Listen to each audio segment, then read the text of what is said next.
So welcome everybody to this webinar on Africa with Sean Stanley from Stanley Safaris. Many of you may know me, perhaps if you follow Quasar on social, if you've seen our company videos. My name is Fernando Diaz, and I am second generation in the founding family of Quasar. It was started by my parents in 1986. And so I have basically grown up around beautiful wild creatures and exotic destinations my whole life. I've been very fortunate. And obviously fell in love with this industry from a very young age. Somebody there, who was it? Janelle and Scott. I studied there in South Bend, Indiana, in the United States for 4 years. And after that, although, I had a choice of what I could do in my career, it was natural, at least for me, to gravitate back to Quasar and to the Galapagos. And so have my two brothers who are also in the company. And so you guys experienced Galapagos with Quasar, and we want to thank you, for having experienced the islands with us. And, it wasn't too long ago that our PR company in New York told us about Sean and his company Stanley Safaris and the similarities that they saw between the two companies in the way we showed the different destinations. And this has to do with expertise, this has to do with local knowledge, this has to do with love of the place, and this has to do with personalization, really being able to deliver these one-of-a-kind trips. So they're the ones that actually suggested, and said, we think that Sean's clientele would be very interested in doing Galapagos, and Quasar's clientele may be interested, in doing safaris with Sean. So Sean's going to tell you all about that, the similarities between Quasar's, as you know, basically floating safaris, why we refer to them as a safaris, because, Galapagos, like Africa, are the best place in the world to interact and witness these amazing wildlife encounters in the company of amazing guides, amazing locations, lots of expertise. And I think that's what Sean's going to tell you all about today. All right. So welcome again, Sean. I'm going to pass the baton over to you. If you guys have questions, as I said, feel free to put them down on the chat or just unmute yourselves at the very end. Perfect. Thanks, Fernando, and welcome everybody again. It's great to be here. I'm in beautiful Cape Town and in Africa. And today I'm going to tell you a little bit about Africa. I'm not going to go into too much detail about each individual country, otherwise we will be here all day. But can everybody see the two beautiful lines on my screen now? Yeah, okay, perfect. So very similar to Fernando in terms of where I grew up. I grew up in South Africa. My parents loved camping. They loved exploring. I've got two older brothers and an older sister that are much older than me. And so I kind of grew up as an only child and was lucky enough to be able to explore the amazing parts of Southern Africa with my parents. And back then in the 80s and 90s, there were no tourist infrastructure. There were no lodges or anything like that. So we got to explore some really remote places off the beaten track. And that's where my love for Africa exploration and safaris grew. In these pictures here, that's me in the front of the canoe on the left. We were in Botswana. We were camping wild on an island in the middle of the Okavango Delta and took these Mokoros to go and search for elephants. The bottom left picture is us walking through, wading through the Delta looking for these elephants. We had no guide. We had no rifle. And after a few hours, we finally caught up with the elephants who got a fright and luckily ran in the one direction and we ran in the other direction. But this is a sort of upbringing that I had in Africa and the sorts of experiences I'm wanting to bring for my guests, but obviously in a much safer and more comfortable setting. So 5 years ago, during COVID, I decided to start Stanley Safaris. I'd worked in the tourism industry. I'd been a guide back in Zimbabwe and Zambia. And then for the last 20 years, worked for different tour operators, organizing trips around Africa. And in 2020, as I said, during COVID, I decided to start Stanley Safaris as a way of creating very customized, bespoke safaris across Southern and East Africa. In the short time that we have been operating, I've been recognized by Travel and Leisure as one of their A-listers as a safari expert in 2024 and 2025. We've won various World Luxury Travel Awards. And this year we came fourth in Travel and Leisure's World's Best Awards, which is a huge accomplishment given how young our company is and who we were up against. So we're extremely proud of what we've achieved in a short space of time. What we do is, one of the things when I started the company was I found that a lot of tour operators and travel agents out there would have these set packages for Africa. They would receive an inquiry and then they would just send them the package. Someone wants to go to Botswana for 2 weeks. Here's our standard high-end and mid-range itinerary, and this is what we can do for you. What we do differently and what we try and do is get to know our guests on an individual basis. We have a call with you. We spend 10, 15, 20 minutes chatting through who you are, what sort of interests and expectations you have from Africa. And then from there, we start to create a very personalized itinerary that is designed around what you want to get out of this trip. There are so many different possibilities that for me, it's impossible just to send out set packages and just hope that it sits well with you. And so we spend that time really getting to know you, asking you very detailed questions, and then from there start pairing the accommodations and the experiences and the countries with what you're looking for. And we take care of everything from the time you arrive into Africa until the time you leave Africa. All your transfers, your meet and greets, the accommodation, your activities. We've even got an in-house concierge that helps organize restaurant reservations. And we just take care of absolutely everything. So you don't have to worry about a thing. A lot of our guests book their own international flights, but it is something we can help with as well.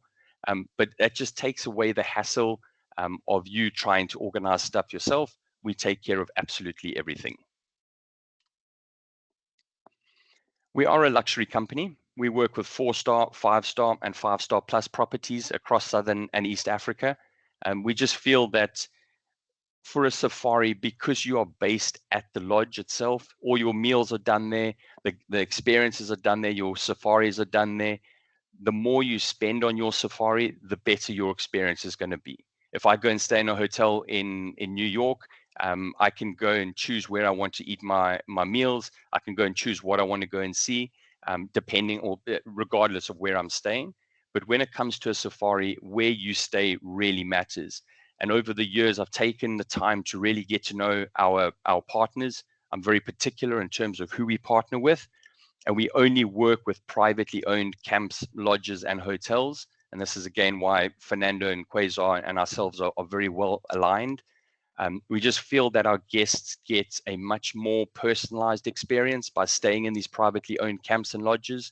And what's really, really important with this is that by staying with privately owned camps and lodges, the money you are spending in those properties is staying in the country. It's going towards local conservation and community projects and staying in the country. If you're staying in one of the bigger, more corporate hotel chains, a lot of that money is then leaving the country and not going towards conserving the places that you're there to visit. And then very important, and I'm sure everybody has seen a lot of the social media around over-tourism around the world, actually. A lot of it is happening in Africa, and it's a big part of who we are. We do not send our guests to these places that are becoming overpopulated with tourists. We stay away from the Masai Mara, the Ngoro Crater, Chobe National Park, Moremi.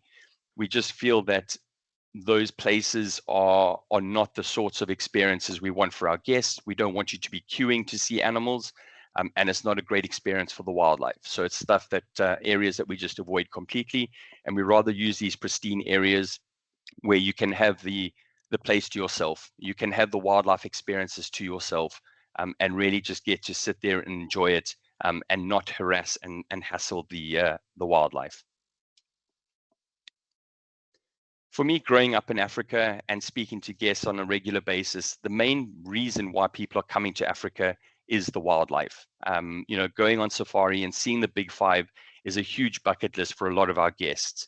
But what I want to make clear here is that we can show you the big five, but we will show you so much more as well. Africa is such a vast continent, and there is so much more to see than the big five. This is a lowland gorilla from the Republic of Congo. You've got mountain gorillas in Uganda and Rwanda. You've got lemurs across Madagascar, and then various other types of animals that you can see as well. But it's about the people, it's about the cultures, it's about the landscapes, and it's about the experiences. Everybody comes to Africa and goes on their safaris and their game drives and goes and looks for the wildlife. A lot of people don't realize that being on a game drive can be quite tiring. It's very early mornings and again, late afternoons where you're spending 3 or 4 hours on your game drives. And so what we do when we try and create itineraries for our guests is by having that conversation at the very beginning, we're able to understand who you are, what your interests and expectations are. And then from there, we can start to talk to you about the various other experiences that you can have. I love helicopters. I wanted to be a helicopter pilot when I was a child. And so we try and incorporate helicopter experiences as much as possible. And you get these sorts of views where you can go and land in the middle of nowhere, set up a picnic or a sundowner, and have this whole place completely to yourself. Walking safaris. For me, a walking safari is one of the most amazing ways to experience Africa. You're on foot. It's the smaller, finer details of the African wilderness that you're learning about. This is where your guide really comes alive, and he's going to have you smelling plants and talking about medicinal uses of plants, looking at tracks and signs in the ground. And those finer details that you see when you're on a walking safari are things that you miss when you're on a game drive. So we always try and encourage our guests to do these variety of activities. Go and do your game drives, go and see the wildlife, but then incorporate some of these other experiences into your trip at the same time. As I said, wildlife is a given. That's what a lot of people are coming out to Africa for. You're coming here to see the wildlife. And again, we will talk to you and try and understand what animals you are particularly interested in, and then make the recommendations as to where the best places to go are to see them.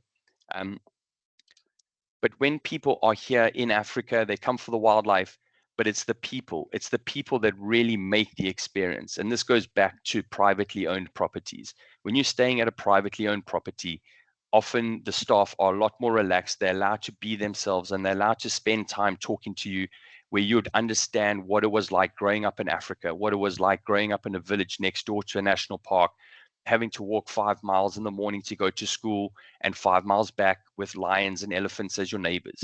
And it's those sorts of experiences that you will remember when you come home.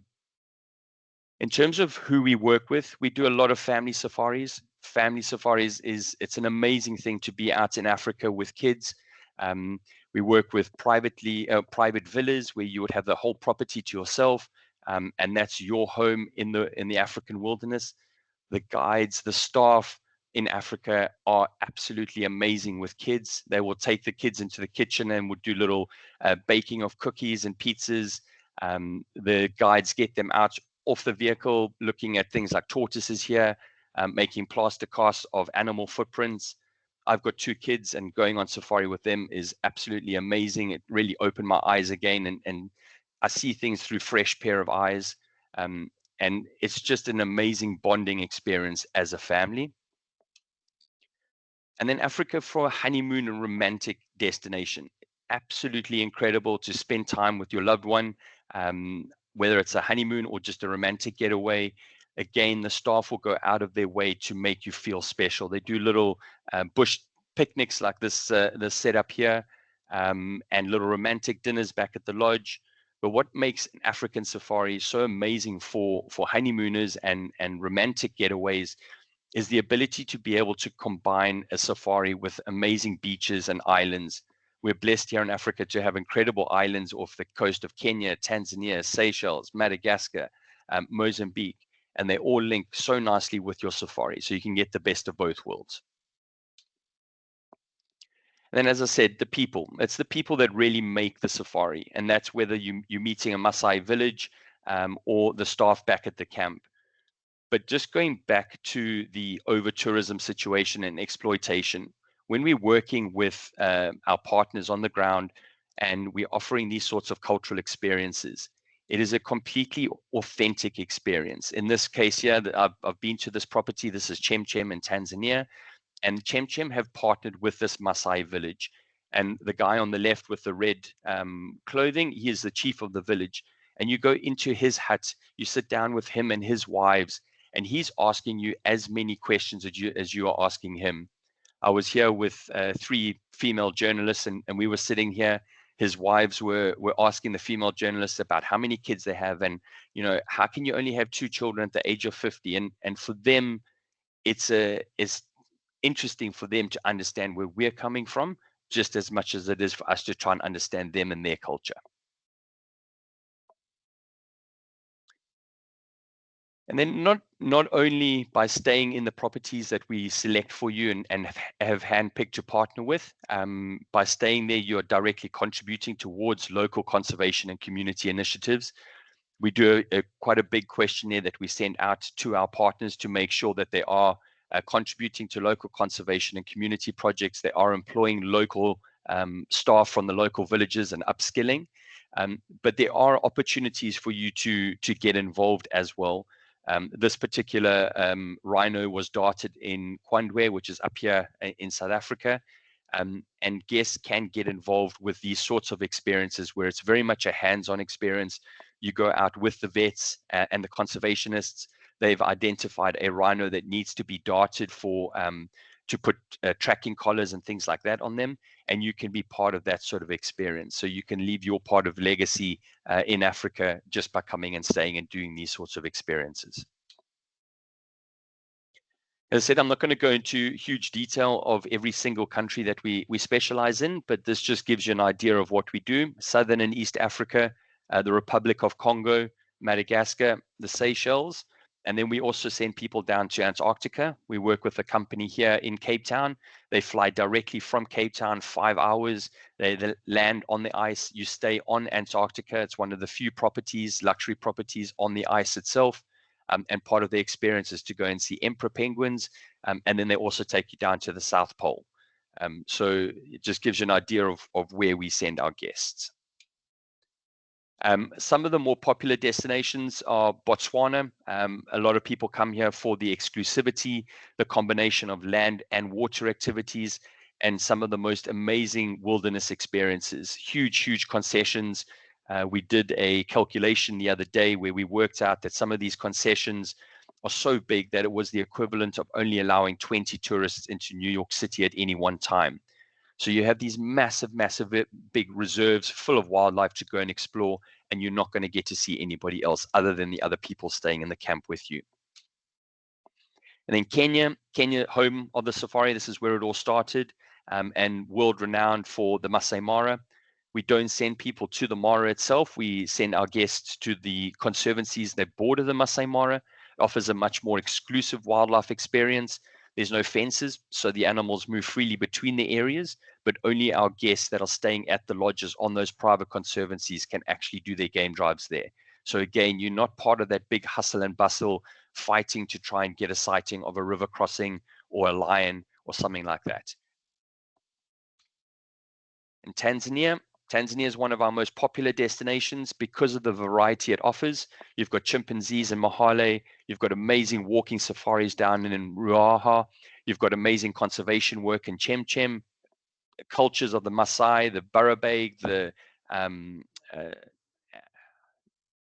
Hadzabe. And then at the same time, you've got the migration up in the northern part of the Serengeti. And then combining those with some beaches down near Zanzibar. We don't do Zanzibar again. It's just overcrowded with hotels and resorts. We rather use some of the quieter islands around Zanzibar. And then one of the lesser known destinations, and one of my favorite, is Zambia. It is the home of the walking safari. And as I said earlier, being on foot with a guide in Africa is one of the most exhilarating experiences you can have. Your senses are completely alive as you're looking around. You're tracking big game, but it's more about the finer details of the African bush.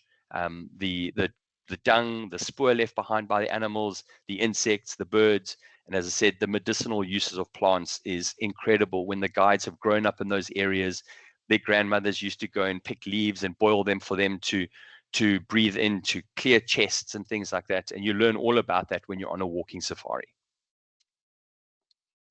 And then Uganda, Rwanda for the gorillas, the chimpanzees. Spending an hour with mountain gorillas is absolutely amazing. Looking into their eyes and having that sort of connection is something that you'll take away for the rest of your life. I've done it 3 times, and I still remember the first time I saw gorillas. Absolutely amazing experience, and again, highly up on people's bucket lists. And it combines really nicely with East Africa. You can go and track the gorillas in Rwanda, and then fly across to Tanzania and see your migration, and then go and spend some time on the beach at the end, making a perfect combination and a variety. And then just a little bit more about what we do. Madagascar, South Africa, we love sending people to Cape Town. It's such a really beautiful, beautiful city. There is so much to do here. You've got the winelands, which is that picture up on the right. There's lots of hiking. We've got penguins on the beach. So there is a lot to do here in Cape Town, and the food scene here in Cape Town is booming. Brand new restaurants, a lot of international chefs coming down. And so if you are interested in food, Cape Town is definitely a place to put on your list. Namibia, and then, as I said, Antarctica, sending people down to the South Pole. And our guests, they don't just see Africa, they live it. These private moments, these experiences, this is what we bring people to Africa for, is to have these sorts of moments, these sorts of memories. Anyone can go to any of the countries in Africa, go on a game drive and see the lion, see elephants. But it's these sorts of moments, being on foot with a big elephant bull in the Mana pools on the Zambezi in Zimbabwe, the bush dinners, the helicopter experiences, meeting of the cultures. It's these things that you're going to bring away with you. These are the things you're going to remember for the rest of your lives, and hopefully bring you back to Africa time and time again. And so I invite everybody to come to Africa, come and enjoy our Africa, come and experience it, and come and see some of these things for yourself. So thank you very much for listening, and we'll open the floor up now to anybody. If you have any questions, please feel free to unmute yourself. Fantastic. Thank you, Sean. Yes, for anybody that has questions, I do have a few of my own, but I'll let anybody else get started. Please feel free to unmute yourselves.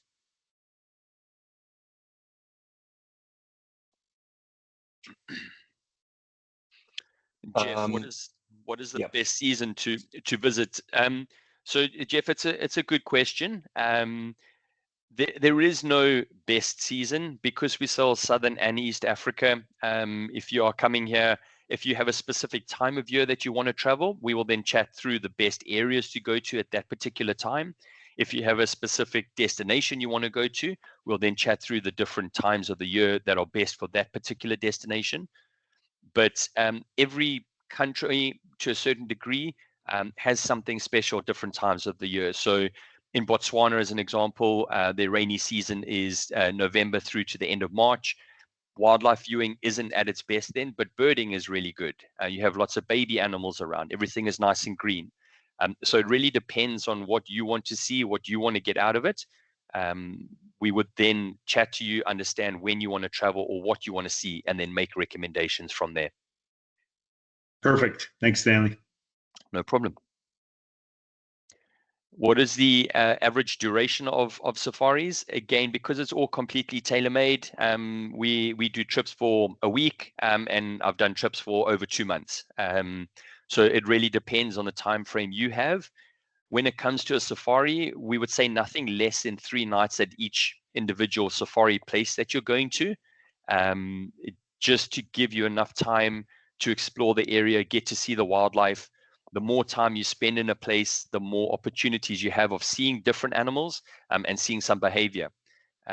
So yeah, 3 nights on safari at least. But then again, depends on how much time you have available. We would then create an itinerary around the time frame that you've got. So there's a question about best time to go to Namibia. So Namibia is it's a desert, so it's a very dry country, and so it can be visited any time of the year. It can get extremely hot in October, November, December, which is our summertime. So if you don't like the heat, then avoid those times of the year. But any other time of the year, it does have a rainy season. So if it does rain, it would be November, December, January, February. But as I said, being a desert, it doesn't get a lot of rain.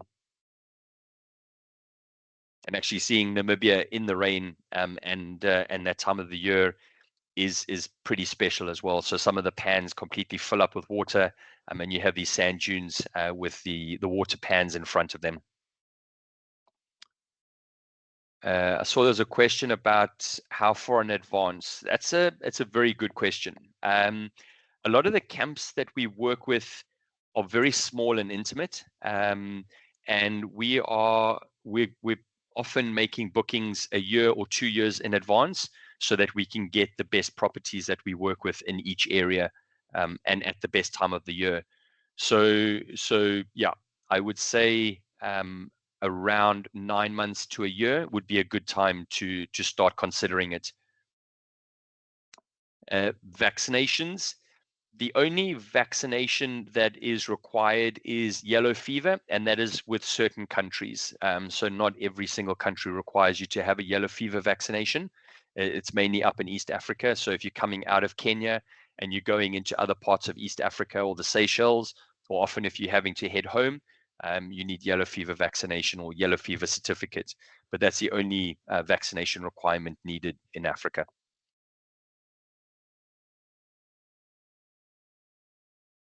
I have a quick question for you, Sean.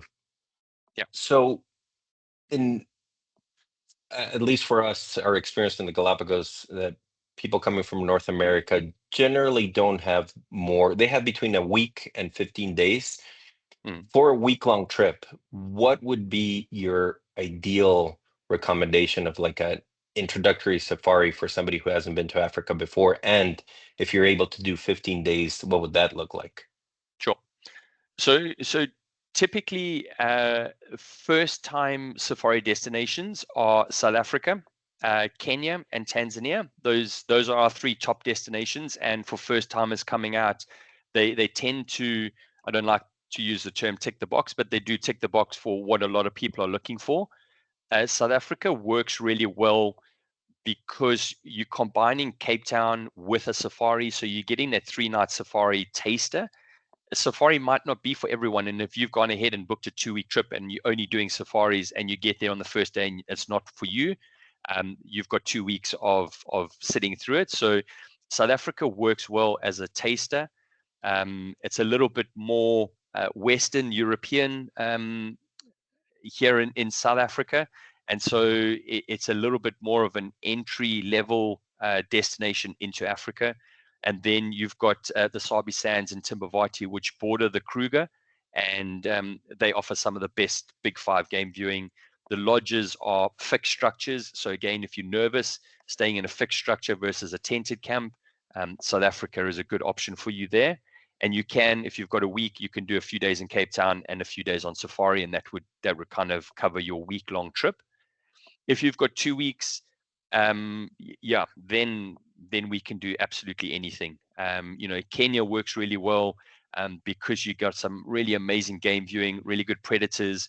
You can go up to Laikipia, which is the northern region, and you've got rhinos there, so you're getting to see everything. And Laikipia is a lot of privately owned ranches, so the conservation work, the freedom you have to do walking safaris and game drives and sleep outs and culture. So you're getting a lot of variety up in Kenya. And then Tanzania, we send our guests to Tanzania for the migration. And so just the sheer volume of wildlife that you get to see at that time when you're in amongst 2 to 3 million wildebeest and zebra, yeah, it's a wow moment. And so having that as your first experience in Africa works really well. Where you start with 2 weeks, yeah, then you can very easily combine destinations. You can spend more time on safari. And as I said earlier, we look at combining different regions of your safari. So you're not just moving from one part of the country to another part that is the same, and you're looking for the same animals. For me, there's no point in doing that.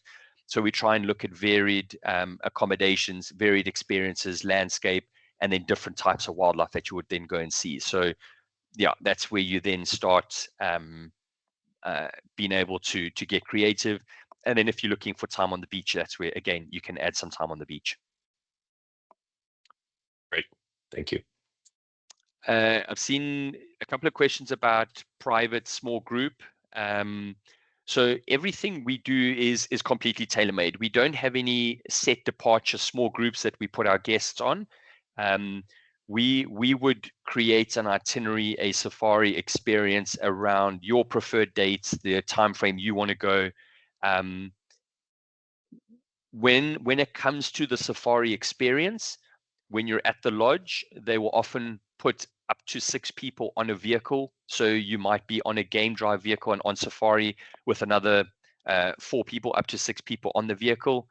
But everybody is staying at that lodge or that camp, but they're not moving around with you. They're on their own itinerary. You're going to move off somewhere else. They're going to go somewhere else. You might link up somewhere else, but yeah, it's all completely private and tailor-made around you. We can organize, and we do it very often, private vehicles so that you can have complete flexibility and freedom to do experiences that you want to do or go looking for animals that you want to find. So we do that as well.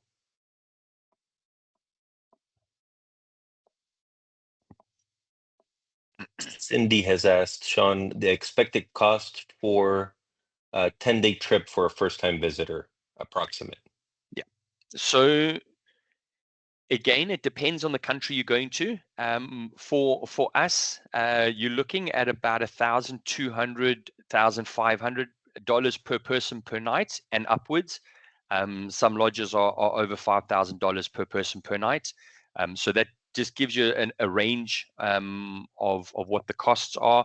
When you're on safari, everything is included. So the same as your Quasar expedition, your food, your drinks, your safaris, your park fees, all of that is included in the rate. So when you're on safari, there's very little you need to pay for extra.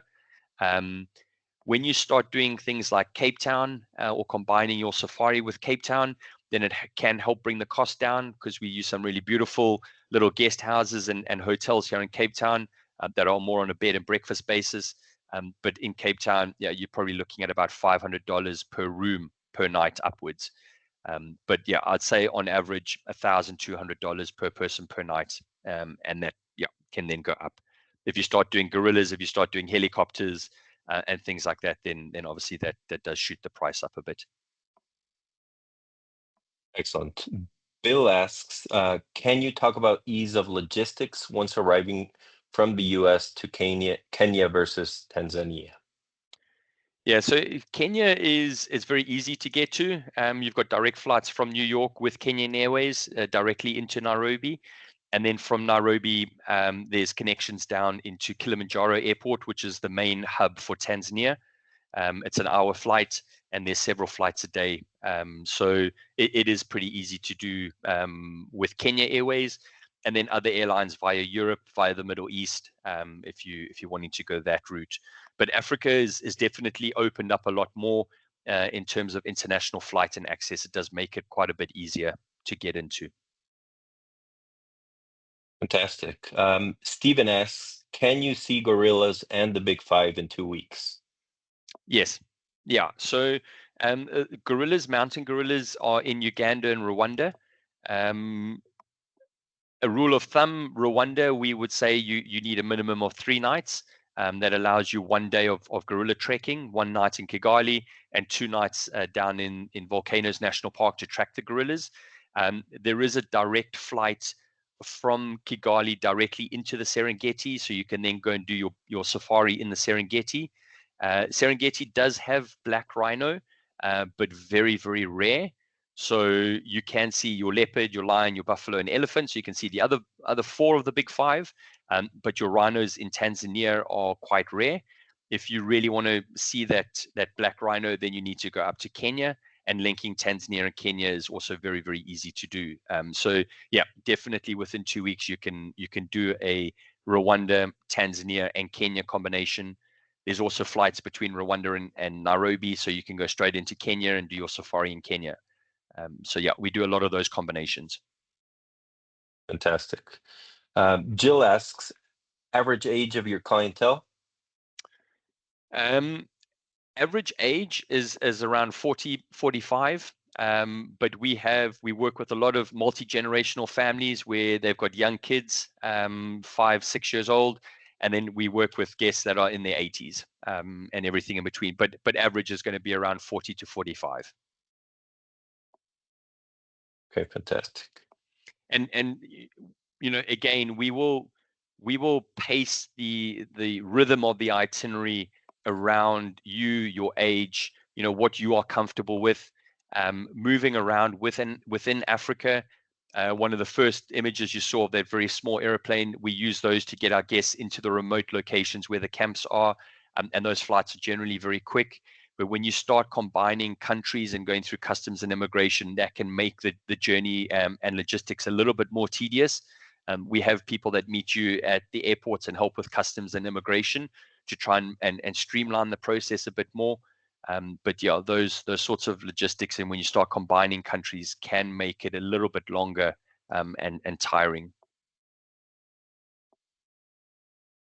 Great. Any additional questions? Sean, how do guests, what's the best? Oh, here's another. How's the coffee in Africa? It's delicious. It's very, very good. Very good. So we grow coffee in Uganda and Kenya, and Ethiopia. So yeah, coffee is very, very good. I remember in the olden days, when I first started going on lodge-based safaris, you would stop for your coffee break in the morning, and it'll be a little coffee sachet in your hot water, and not the best. But the coffee standards within Africa have definitely improved, and they've got plunger coffees now when you're out on your game drive. So yeah, the standard of coffee is definitely increased.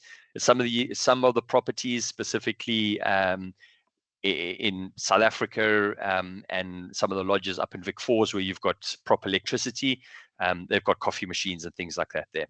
But out in some of the remote camps, they're relying on solar power, so they can't necessarily have coffee machines. Great. Sean, what's the best way if people are interested to get in touch with you? So after the presentation, I'll send everybody an email so that you've got my contact details. You can contact me directly. There's 5 of us in the team, myself and Ingrid, who would work with you in getting to know a little bit more about who you are and what your interests and expectations are.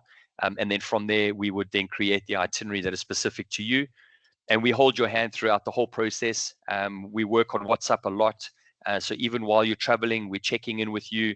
And our guests are often sending pictures of what they're seeing and doing. So yeah, we take care of everything, and we're with you throughout the whole journey online. I would love to join every single one of you on your safari, but we are available on WhatsApp. But yeah, I will send everybody an email after this, so you've got my contact details directly there. Great. Thank you. And a few more questions came in. Stephen says, we're in our 70s and this is our first visit. Is 2 weeks adequate? Yes. It depends on what you want to get out of it, but 2 weeks is a good amount of time. I would say that's probably our average. You can get to see a good variety of destinations, good variety of experiences. So yes, 2 weeks is a good amount of time. But as I said, it really depends on what you want to get out of it. If you have more time, then we can do a bigger trip for you. The beautiful thing about Africa is it's varied. Each country is completely different. And that's the beauty about what I do is a lot of our guests are coming back time and time again. They do Kenya, then they come back the year after, they do Zambia, they come back the year after, they do South Africa. So each country is completely different to the other. And so, yes, it depends on how much time you have. If you have 2 weeks, we'll chat to you, understand what your interests, what your expectations are. And then from there, we'll create an itinerary that is for you. Fantastic. Jim also asked, how challenging is it to access gluten-free and other dietary issues at the different properties? Yeah, very, very easy. All of the properties cater to a wide variety of dietaries. So we get all that information from you ahead of time, and we send it to the properties so that they are prepared before you get there. But yeah, I'm actually working with a client at the moment that is a celiac, and so gluten-free is definitely something that that they can cater to. Great. I believe that is it. Now, of course, if you have additional questions, Sean is just an email away. But I think that wraps it up. Thank you very much, Sean. This has No been problem. very helpful. I think I'm Yep. going to join you soon too. Yeah. Well, the invitation is there. Yeah, if anybody does want to have a separate call with me, then feel free, send me an email. We can schedule a time that is suitable for you, and then we can jump on a call and I can answer any questions. I'll ask you questions just to understand who you are and what your interests and expectations are from this trip. And then from there, we can then start to create an itinerary. We don't have any set packages that we send out. It's something that I believe very strongly in. So we rather get to know who you are and create an itinerary that is specific to you, and match the right properties and the right experiences for you. Fantastic.